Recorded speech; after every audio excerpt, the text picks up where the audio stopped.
This is a 2016 Toyota Wish MPV, which is a multi-purpose vehicle, allowed for its practicality and versatility in terms of use. And today, it competes with the Honda Jade, be it an RS or the normal one. And we're here to settle one simple debate. Last time we did a review of the Honda Jade, and you guys say that the Honda Jade is slower than the Toyota Wish, which runs a 1.8 engine 2ZR. I'm here to give you this review with the entire team from Conversation because I'm Ibrahim and this is Conversations.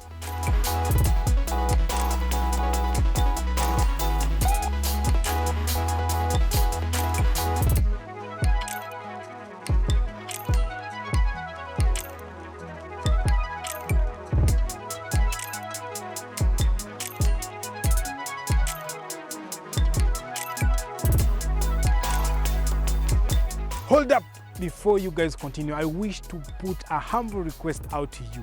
Again, YouTube is reminding me that 50% of you guys who are watching this content have not subscribed to our channel. So we humbly request that you take a second, take a minute and just subscribe. Click on the notification button so that you get notified every time we upload a new video. And this will be highly appreciated as love from you guys. So take a moment to party appreciation and just subscribe and allow us to give you epic and awesome content. Thank you.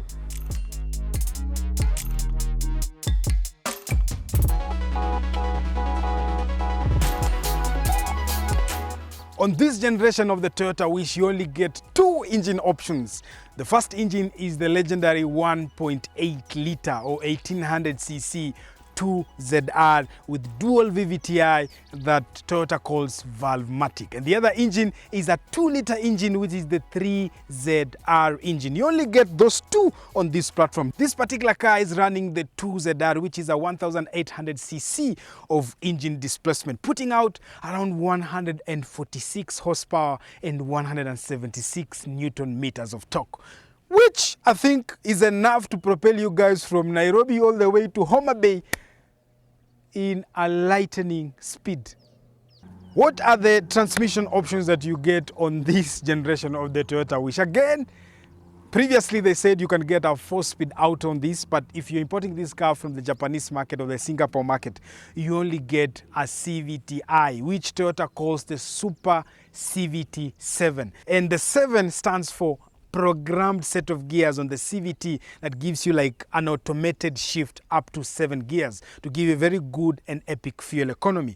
This is what, there's a technology on this transmission that Toyota calls Sport Sequential Shift-Matic. So if I go into the interior of the car, I will show you that this CVT has a manual mode which you can shift using your gear lever, and that is quite interesting from Toyota as well. And let's talk about the fuel figure numbers on this car. So the 2ZR is capable of giving you upwards of 13 or 14 kilometers to a liter. But if you choose to buy this with the 3ZR, then you probably will be doing anything between 10 to 12 kilometers to a liter. Quite fuel efficient for a car of this size, carrying 7 or 6 people inside. The design of the second generation Toyota Wish is quite easy and subtle, with 2 lines on the hood, deep towards the end just to cut through the air and give you that aerodynamic feel. 2 HID projector lights with chrome appendages on the grille and an aggressive bumper. Suspension is quite important on an MPV, and the Toyota Wish runs on a solid beam that is coil sprung at the rear and a McPherson strut at the front as well.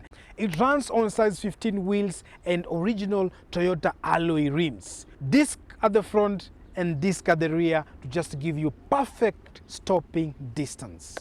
The fluid design of the Toyota Wish flows all the way to the rear, and you get very nice rear taillights with an LED strip just to complement the look of how this car looks from the rear.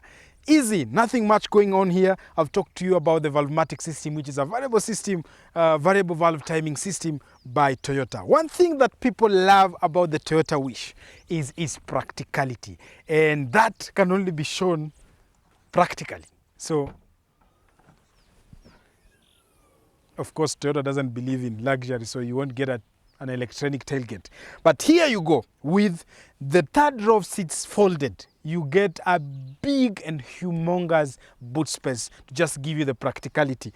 This is how huge this space is without without doing anything. I can sleep here.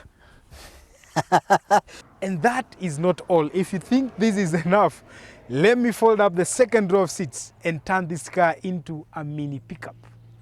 And before I turn this car into a pickup, there are a few convenient features that Toyota has made it possible to be in this car because it's a multi-purpose vehicle. One, you have your ISOFIX, where you can just carry your baby or child in this car while you're driving to wherever place you're going. But two, which is very important, is you can actually recline these seats, which is very interesting. But what is more practical and important of this car is the practicality and the space. And this is where the magic starts. So for you to get the whole flowing space from the third row of seats folded to the second row of seats, this is what you do. So you have to pull this one. Let me just put the seat back in good position. So you have to pull this and the seat retracts up, then goes at the front. And once you do that, goes that way. Interesting, right? Let's try this. The lever is here, so you pull it from out. And this one again, told you, pull again. And this seat comes up. It's a one-man's job. Push there. It actually goes down with the second seat. And that's where the magic is. And there you go, a pickup with a roof. So for guys who are planning to go to adventure places and you have people you want to spend your time on the car, hakuna maana ya kubeba mattress. This is all you need to do. One person can sleep here. I'm 6'2", so I'm very, very tall. And there you go. Quite comfortable. Wow. This is very nice. Actually, I didn't expect this. It's very good. And Toyota being geniuses at what they do. Of course, you guys are wondering, so where do I keep my spare wheel tire? Because you can't find it here. But then there's a small space here just in case you want to hide things below this thing here. You can always have your normal space here.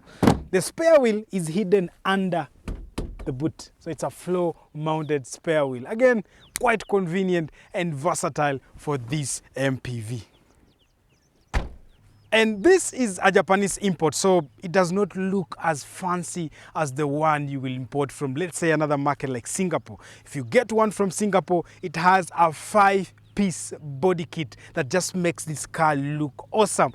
And the body kit starts from the rear spoiler, the rear bumper, the front bumper, and the two side skirt. And if you look at that, I think Google will put a picture of one here. It just looks magnificently beautiful. Plastic. Toyotas and plastic in one sentence, always. They are very conservative with what they give you in their cars, but they make sure that the materials they give you, however much cheap they look and they appear, but they will last for a very long time. A very nice bright beige interior, which requires it to be very clean to keep it in this tip-top condition.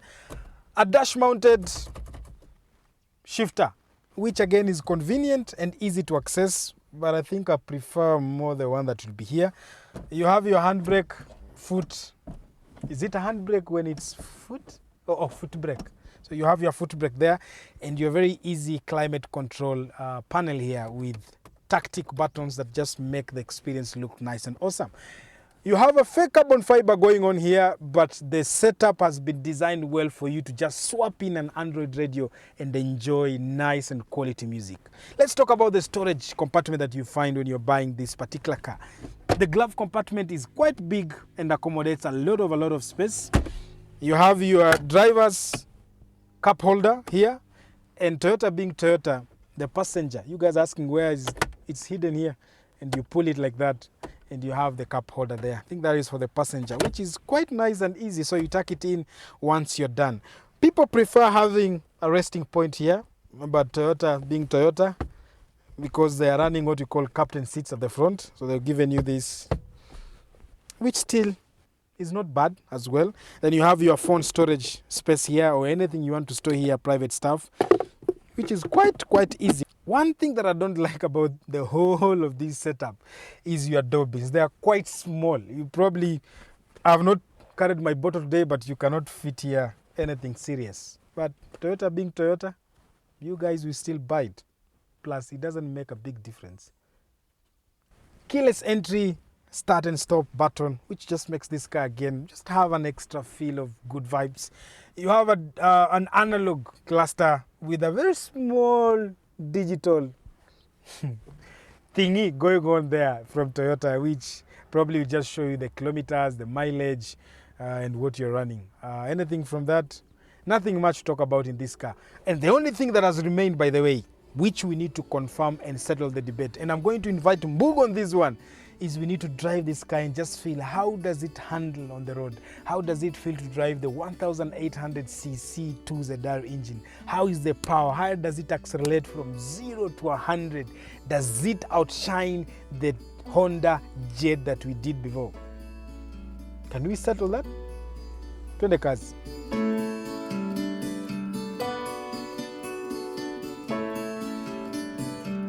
Yes, Mr. Mbugua. Yeah. Welcome to the most epic and favorite episode of this review. Na leo tuko hapa na kazi very simple. Kwanza uko na maoni ya kusema salimia ongwana? Leo acha niwasalimie. Yes. Hope guys you've been good. Today we're in the wish. Today we're in the wish. Last time we were in this kind of a car. It was the Honda Jade. And we were 3 of us. So today, to simulate the same scenario, we got still 3 of us. We have Mr. Pravin pale nyuma. People complain. I remember that comment before, like, nah, that thing cannot beat the... Yes. How many seconds did we make? We did 10 seconds. Did 10 seconds? We did 10 seconds. On the 1500? The 1500cc turbocharged. The RS. Okay. People are like, let any wish. It will surprise you. It will surprise you this way. You remember the same discussion we had with the Auris RS? Yeah. We did the review of the Vitz RS GS with the CVT. I bet, I'm putting my bet this one will do a 13. This one will do a 13? Yeah. So, before we do the 0 to 100, I want to tell you that this car feels a bit bulkier compared to the Honda Jade. It feels big, and I understand why. Watu wa kuendesha hizi gari kwenda Homa Bay, Mbita, but Migori. Wasapeli, they love this car a lot. If you go huko side za Limuru, huko mtu kapozeka kona pesa, kona familia kubwa, they prefer going for the wish. But you know these ones, I'm telling you those rules because these cars at some point before the Sienta were the ones which were being used for long hauls. So what they will literally do is watachukua hii gari, they'll do heavy duty suspension, and then this car jamaa anaweka mkono hapa kisambusa hivi, alafu anaweka njugu yake hapa na nini yako tu hapa Mbugua. Unaamuka, the clock is literally at 180 mpaka imepita kijiti, gari inafanya tu. I'll tell you a story on one man in the life of one travel I did with a wish. I will never forget, ever try to do that again. So it feels heavier. It's very fluid. It's not a sports car. It's not a race car. This is not a car that you race people, but it feels very solid on the road. The appearance or the space around how you drive is quite open and good. No blind spots. No blind spots. You have this small window to prevent the blind spots. Of course. So it is a solid car. It gives you that feel of a bit of a command ukiendesha. Sit up. It sits quite well. And the captain chairs in front. Of course. It's not a bad car. By the way, Jimona Samanga wish gari. But it's for me, it gives me very good vibes.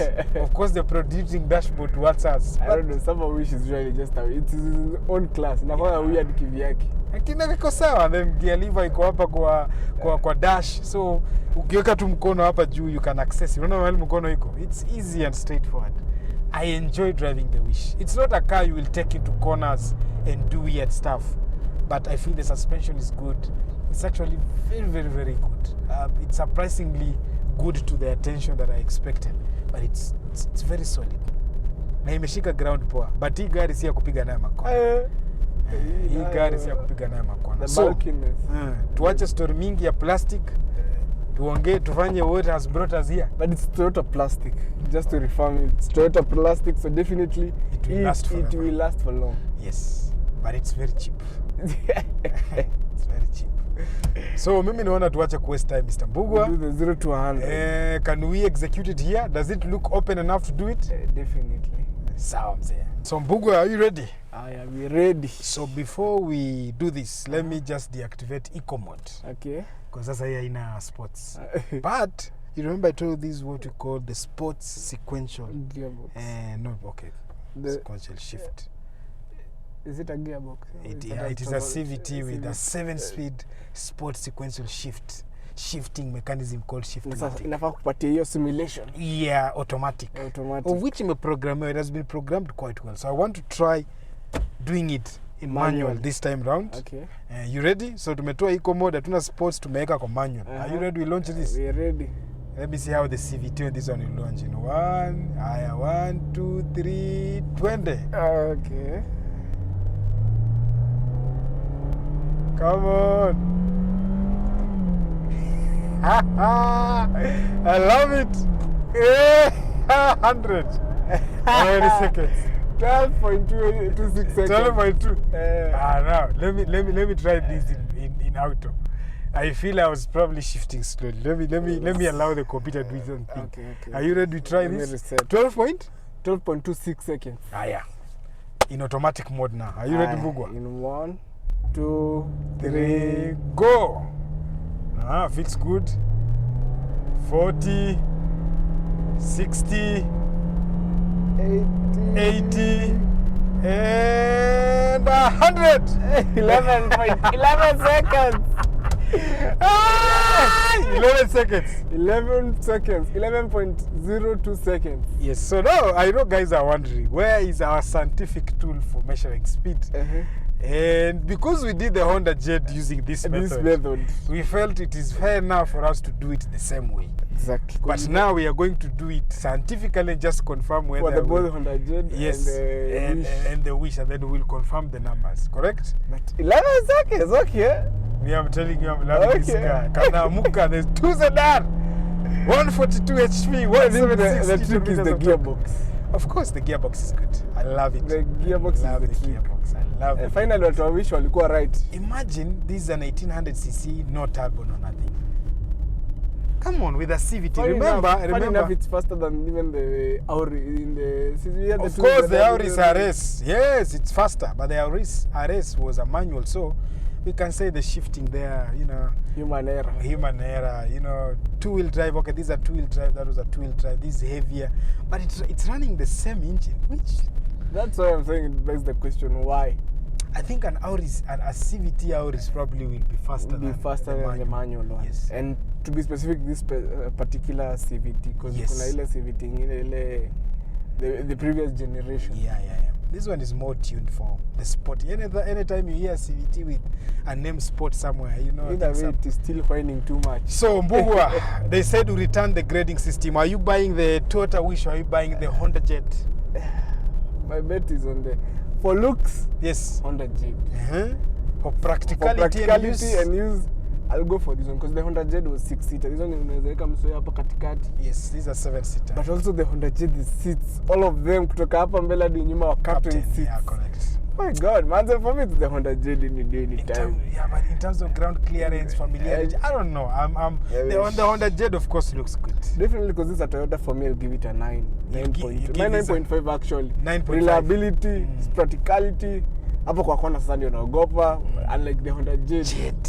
The Jade, you remember it was just... Let's give the Honda Jade where it wins. The Honda Jade wins in terms of the driver dynamics. Exactly. The driving dynamics of the Honda Jade are just epic. You can't put them anywhere close to this. You can take corners with the Honda Jade. You can do some crazy stuff with the Honda Jade that you cannot really do in this one. And it's a head turner. Of course. It looks nice. In terms of ground clearance, it's just practically, I think the Wish takes it home. Familiarity, again, the Wish takes it home. So it depends. If you're a young guy looking for stylish, more fun car to drive, I think the Honda Jade makes a lot of sense. But if you're an older guy who is mature, who doesn't care about the looks, and you just want a car that... 5 kids, you have 5 kids. Yes. Wewe ni mtu family planning na wewe mliachana. This is the car for you.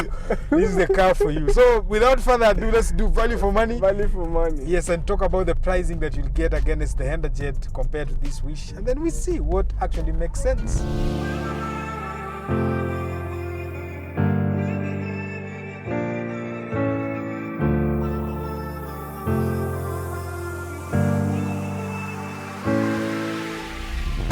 Sometimes, unfortunately, good things have to come and end, and that is the story of the Toyota Wish. It is discontinued as from 2017, and in its place, however much it was good, however much it is versatile, however much it's practical, but it was replaced by the Toyota Sienta, which again, if you look at it, and we've done a review of the Toyota Sienta, Bogo will put a link right up here.